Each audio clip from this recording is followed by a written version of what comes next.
ஆன்மீக உறவுகள் அனைவருக்கும் என் அன்பான வணக்கங்கள். நாளைய தினம் செவ்வாய்க்கிழமையில் வரக்கூடிய மைத்திர முகூர்த்தம் ரொம்பவே சக்தி வாய்ந்தது. சித்தர்களால் நமக்கு கொடுக்கப்பட்டிருக்கக்கூடிய இந்த அற்புத நேரத்தை நம்ம தவறவிடக்கூடாது. இந்த மைத்திர முகூர்த்த நேரத்தில் நம்ம வாங்கின கடன்லேருந்து ஒரு சின்ன தொகையை நம்ம திருப்பி கொடுத்தோம் அப்படின்னா அந்த கடன் சீக்கிரமாக முழுமையாக அடையும். நாளைய தினம் செவ்வாய்க்கிழமை முருகப்பெருமானை நினைத்து இந்த ஒரு வழிபாட்டை செஞ்சு பாருங்கள். பணம் சம்பந்தப்பட்ட அனைத்து பிரச்சனைகளும் தீரும், கடன் சுமை குறையும். நாளைய தினம் மைத்திர முகூர்த்த நேரத்தில் பூஜை அறையில் முருகப்பெருமானை நினைத்து அவங்களுக்கு ஒரு தீபம் ஏற்றுங்க. நாளைய தினம் செவ்வாய்க்கிழமைங்கிறதுனால வெற்றிலை தீபம் ஏற்றி வைப்பது ரொம்ப சிறந்தது. ஒரே ஒரு வெற்றிலைக்கு மேலே ஒரு தீபம் ஏற்றினாலும் சரி, இல்லை 6 வெற்றிலைக்கு மேலே 6 தீபம் அல்லது ஒரு தீபம் ஏற்றி வைத்தாலும் சிறப்பு தாங்க. அது உங்களுடைய விருப்பம். நாளைய தினம் வெற்றிலை தீபம் ஏற்றுவது முருகப்பெருமானுக்கு உகந்தது. நிச்சயமாக வெற்றிலை தீபம் ஏற்றி வைங்க. அதுக்கப்புறம் ஒரு கைப்பிடி அளவுக்கு உங்கள் உள்ளங்கையில் துவரம்பருப்பை எடுத்துக்கோங்க. முருகப்பெருமானை மனசார பிரார்த்தனை பண்ணிக்கோங்க. உங்களுடைய கடன் சுமை குறையணும் அப்படின்னு வேண்டுதலை வச்சு துவரம்பருப்பை ஒரு சிகப்பு துணியில் முடிச்சு போட்டுக்கோங்க. அதில் 2 ஏலக்காவும் நீங்கள் வச்சுக்கலாம், இல்லை ஒரு பச்சை கற்பூரம் இருந்தாலும் நீங்கள் கொஞ்சம் அதில் வச்சுக்கலாம். இதை முடித்த முருகப்பெருமானோட படம் இருக்கு இல்லையா, அவங்க பாதத்தில் வைங்க. என்னுடைய அனைத்து கடன் பிரச்சனையும் தீரணும் அப்படின்னு சொல்லி மனசார வேண்டிக்கிட்டு முருகப்பெருமானோட பாதத்தில் அந்த முடிச்ச வச்சுடுங்க.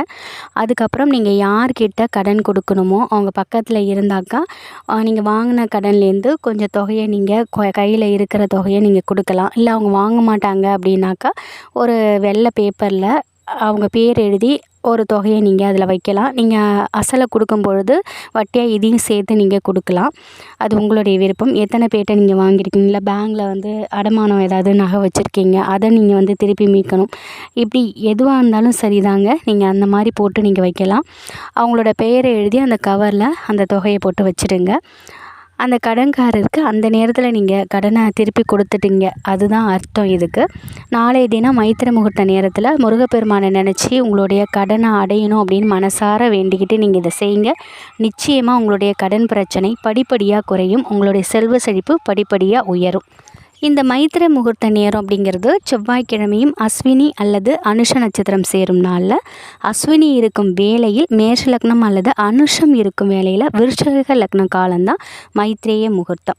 மைத்திரேய முகூர்த்தம் அந்த நேரத்தில் கடன் தீரணும், வங்கி கடனை சீக்கிரம் முடிக்கணும், அடமானத்தில் இருக்கக்கூடிய வீட்டு பத்திரம் அதை சீக்கிரம் மீட்கணும், இல்லை நகையை மீட்கணும் அப்படின்னாலும் நீங்கள் இந்த ஒரு பரிகாரத்தை நீங்கள் செய்யலாம்.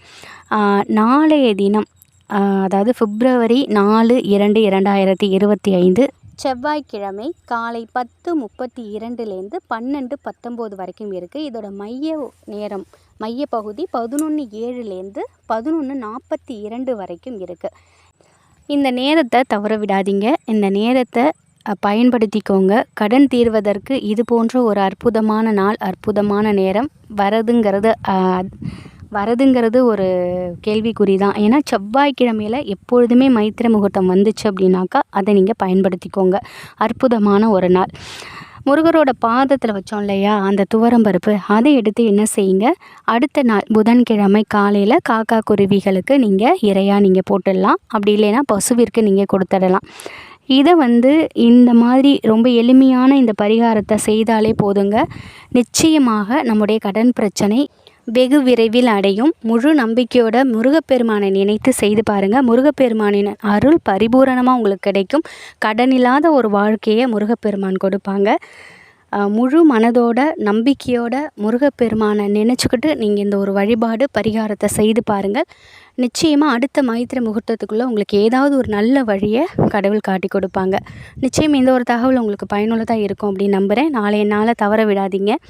கடனில்லாத வாழ்க்கை நம்ம வாழ்ந்தாலே போதும், நம்ம கோடீஸ்வரர்களுக்கு சமந்தான். நிம்மதியான ஒரு வாழ்க்கை நம்ம வாழணும்னா அது கடன் இல்லாமல் இருந்தால் மட்டும்தான் முடியும். இந்த நேரத்தை தவற விடாதீங்க. இது போல் வரக்கூடிய அற்புதமான நேரங்களெல்லாம் தவற விடாதீங்க. அடுத்த மைத்திரை முகூர்த்தத்துக்குள்ளே உங்களுக்கு ஒரு நல்ல வழியை முருகப்பெருமான் காட்டி கொடுப்பாங்க. நன்றி.